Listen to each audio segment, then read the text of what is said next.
महिला आयोग हरियाणा रोते हुए चेहरों पर मुस्कान लाने का काम कर रहा है। महिला आयोग हरियाणा चेयरपर्सन रेणु भाटिया तमाम संबंधित पुलिस अधिकारियों व अन्य तमाम विभागों के अधिकारियों को साथ लेकर दोनों पक्षों को बुलाकर आमने सामने बैठाकर टूटे हुए रिश्तों को जोड़ने में अहम भूमिका निभा रही है। इतना ही नहीं, जो भी शख्स महिलाओं को प्रताड़ित करता है या उनके साथ घटनाओं को अंजाम देता है, ऐसे लोगों को महिला आयोग हरियाणा की सख्ती का सामना भी करना पड़ रहा है। बता दें, आज सोमवार को महिला आयोग हरियाणा के चेयरपर्सन रेणु भाटिया ने सर्किट हाउस नूंह में तकरीबन 16 मामलों की सुनवाई करते हुए लगभग 8 शिकायतों को सफलतापूर्वक मौके पर ही निपटा दिया। कई लोग महिला आयोग चेयरपर्सन व पुलिस अधिकारियों के सामने अपनी पीड़ा बताते हुए आंखों में आंसू टपकने लगे, लेकिन महिला आयोग हरियाणा चेयरपर्सन रेणु भाटिया ने अपने तजुर्बे व मामले की नब्ज को पकड़कर उनका मौके पर ही समाधान कराया, जिसकी बदौलत चेहरों पर भरे सदन में मुस्कान लौट आई। आपको बता दें कि वहीं अन्य एक मामले में कहा कि महिला आयोग चेयरपर्सन रेणु भाटिया ने पीड़िता को नारी निकेतन में हर वह सुविधा उपलब्ध कराने का भरोसा दिलाया जिसे वह चाहती हैं। बेहतर से बेहतर शिक्षा हासिल करने या स्वरोजगार अपनाने में अगर उसे किसी प्रकार की मदद की ज़रूरत होगी तो महिला आयोग हरियाणा उसकी हर संभव मदद करेगा। पत्रकारों से बातचीत के दौरान महिला आयोग ने कहा कि बेटी बचाओ बेटी पढ़ाओ अभियान की शुरुआत हरियाणा की धरती से हुई थी। इसके अलावा महिलाओं की सुरक्षा को लेकर देखते हुए पूरे प्रदेश भर में रक्षाबंधन के अवसर पर महिला थानों की शुरुआत की गई थी।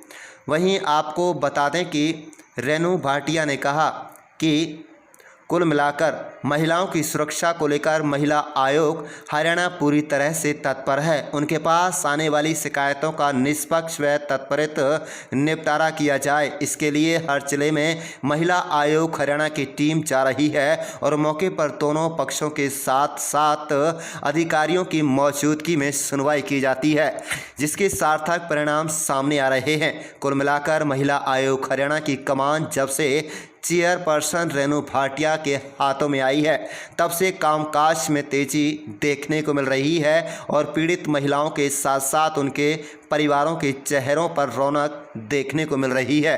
आप देख रहे हैं नूंह मेवात से लियाकत अली की रिपोर्ट। हमारे चैनल को ज़रूर सब्सक्राइब कर लीजिएगा।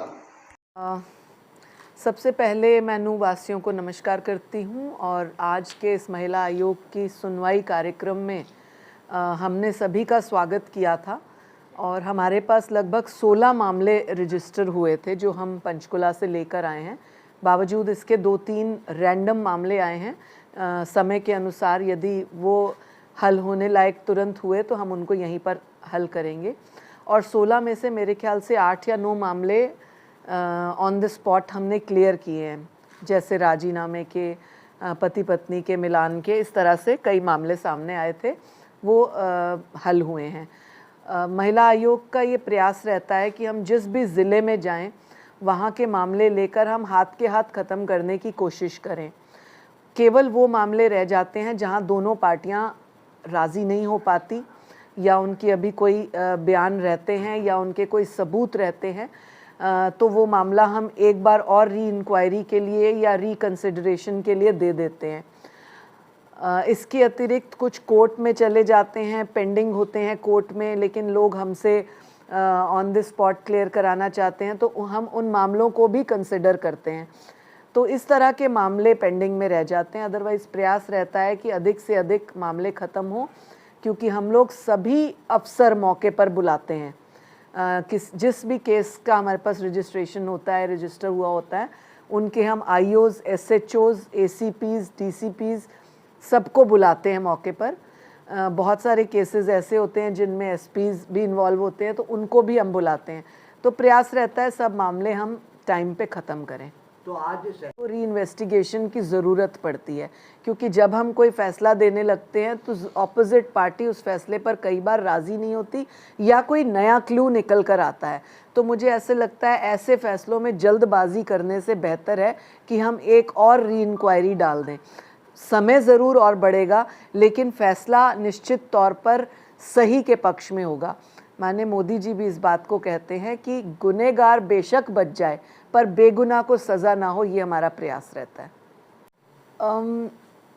अपने नज़रिए से मैं एक बात हर बेटी को कहूँगी, चाहे वो दुनिया के किसी कोने में रहती हो, कि हम बेटियों को परमात्मा ने, ऊपर वाले ने एक ऐसी शफ़ा बख्शी है कि हम लोगों की सिक्स सेंस होती है।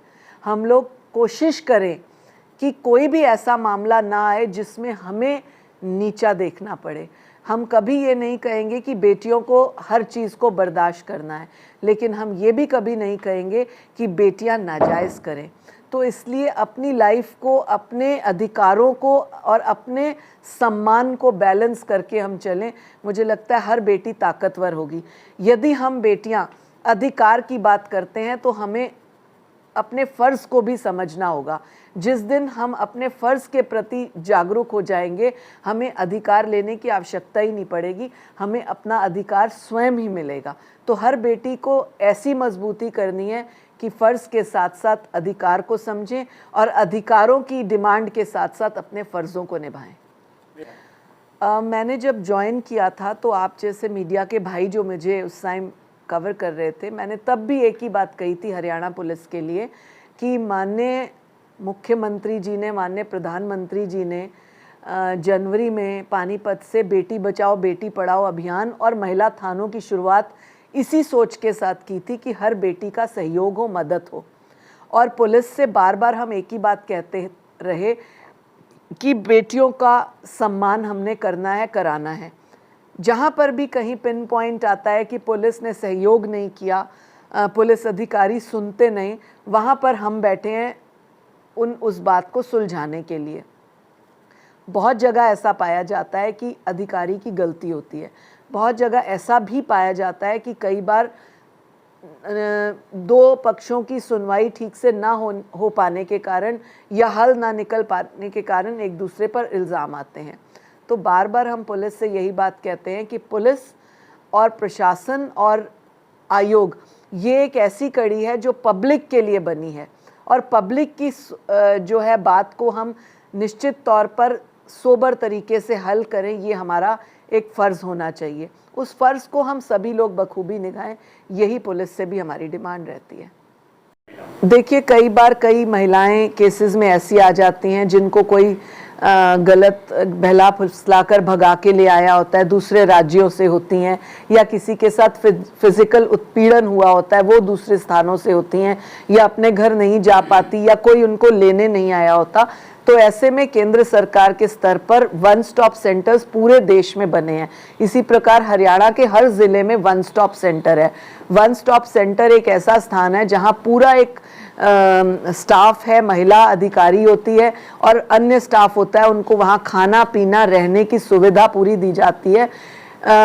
6 दिन से लेकर हम 1 महीने तक भी वहां पर लड़कियों को रखते हैं या महिलाओं को रखते हैं, जब तक उनको सही स्थान में हम उनको पहुंचा ना दें, जैसे माता पिता को, भाई बहन को, पति को सौंप ना दें। और कई बार ऐसा भी हमने देखा है, कई बार लोग एक्सेप्ट नहीं करते कोई उत्पीड़न होने के बाद बच्ची को, तो ऐसी महिलाओं को फिर हम उनसे बातचीत करके आगे हम उनको नारी निकेतन भेज देते हैं, जो कि हरियाणा में है।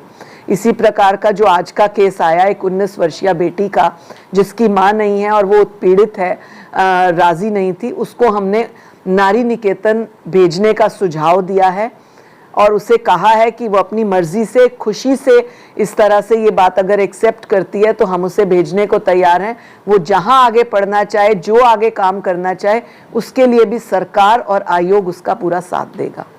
तो ये आते रहे हैं, आते हैं और आते भी रहेंगे, क्योंकि कहीं ना कहीं कोई प्रॉब्लम रहेगी, हम उनको सॉल्व करने का प्रयास करते हैं। और रही बात बढ़ने की केसेस उसी तरह से हैं, परंतु रुकने का प्रयास जरूर हो रहा है। महिला थाने होने से सामने उजागर हो रहे हैं, इसलिए जब उजागर होती है चीज़ तो उसका सल्यूशन निकलता है। इसका कोई फिक्स डाटा नहीं है, परंतु जितने भी आते हैं उनमें से अधिकांश हम सॉल्व करने का प्रयास करते हैं।